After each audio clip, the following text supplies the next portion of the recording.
Oh, what a time it is to be a fan of open world games. November saw the return of Fallout, and now we have Just Cause 3. Though I would like to have been at the scheduling meeting for that one.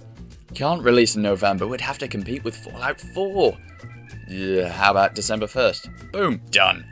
Yes, Square Enix, the Final Fantasy people, have given us their new open world revolution em-up, Just Cause 3. Or to give it its full title, Just Cause 3, yes, we do other things other than Final Fantasy, remember, but now you mention it, we are bringing out a Final Fantasy VII remake, and it's episodic, so you got that to look forward to. Now, I've enjoyed the previous outings in this series, and I can say with relative certainty that if you've played them, you will like this one. Though I could have said that before playing it, as the core mechanics were hardly likely to change much. It's what gives the game its appeal and helps gloss over the bad bits, but I am getting ahead of myself. As per, you play as Rico Rodriguez, parachute spokesperson, secret agent, and avid stubble collector extraordinaire. Though he does seem a little more like Gerard Butler crossed with Puss in Boots than his previous incarnations, and the more I listen to him, the more I am convinced Ezio has escaped from Assassin's Creed. But I guess characterization isn't what we're here for, much like the non-mad people at X Factor. This time around you're in Medici, which differs from the last game in as much as the name. Yes, the geography is different and you have a fresh new despot cherry to pop, but seeing as these bad guys paint all their explosives and important gear red just like the last ones, and seemingly ban the rest of the population from using it, you know exactly where you stand and who to kill and what to destroy before the first line of dialogue has even been spoken. Now, I've often heard that the story and writing in any given Final Fantasy game is pretty out there, being a JRPG and all, but you might think that being in a more real-world setting, real being in quotation marks the size of the average Final Fantasy character's hair, as it happens, that things might be a little more grounded. But, much like I told that one Sue Storm at the oversubscribed Fantastic Four-themed Bukkake party, you've got another thing coming. I'd hazard a guess that Rico's name might be a nod to Robert Rodriguez, as the series definitely has a grindhouse feel to it. Especially so in this one, as the opening credits sequence has a cutaway thing going on with future events with big bombastic character credits. I kept expecting Danny Trejo to pop up with machine pistols for hands and a cannon for an arse. This does fit with the gameplay style though, as trying to have a serious delivery with so much over-the-top action and barefaced defiance of physics would be jarringly at odds, like a vicar occasionally screaming popular ad campaign slogans during a funeral. Though that would liven proceedings up somewhat. As I said, the core gameplay hasn't changed much. You belt around an enormous map, and I do mean enormous, picking up missions from the local rebels, most of which comprise of go to that place, fuck up all of their toys. Distance to place and amount to fuck up scaling as you progress. It is a fairly repetitive formula, but that's where the game's major draw comes in. Chaos. Just Cause has always been about giving you as much freedom as you want, as long as what you want to do is destroy as many physics objects as possibly can be rendered on screen at once, which thankfully fits me down to the ground. Rico's performance is measured in chaos points, with each bit of enemy equipment you apply democracy to building your score. From there it's about how creative you can be in your destruction. Sure, you can pick up a rocket launcher of some kind, but why not use your tether to slam a barrel of fuel into your target, or use a winch to pull over a sniper tower with the poor bugger still in it. I like to place explosives all over somewhere and trigger as much nonsense at once, just to see how much secondary carnage will ensue. My average visit to an enemy base will have canisters blowing up for a while after my opening salvo, and there's nothing more fun than seeing an enemy charging at you only to have a satellite dish fall on them from nowhere. It does help that Rico's pretty well tooled up right off of the bat.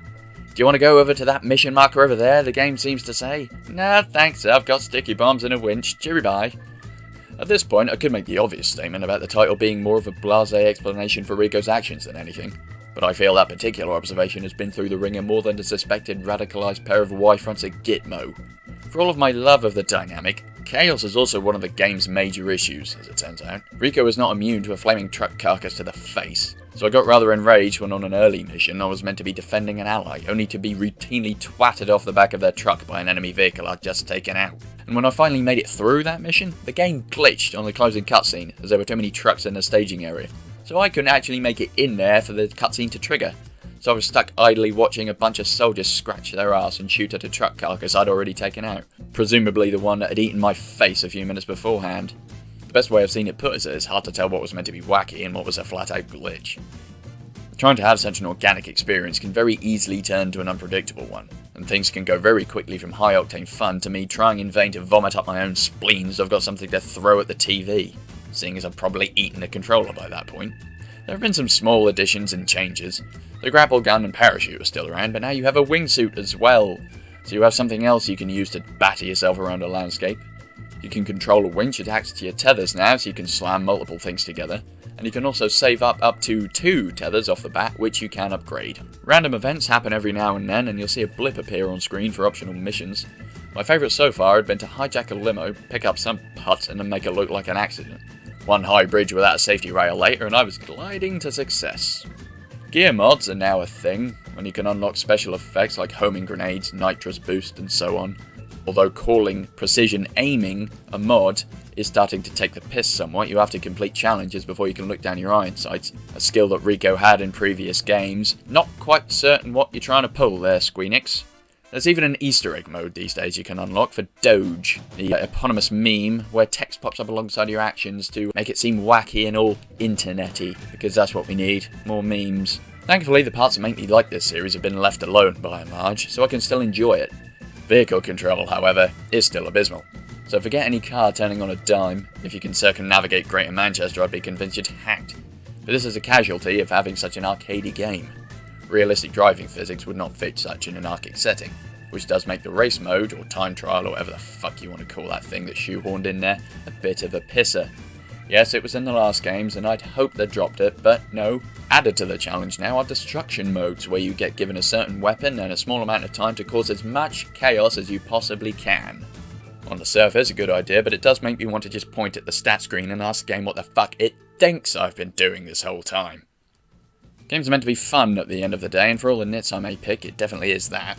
For every time I got pissed off, I came back stronger the next time, determined to do as much chaos as I could. See previous statement. Probably won't win many awards, but if you want to wreak havoc on a massive scale, just cause... Ah, fuck it, I did it.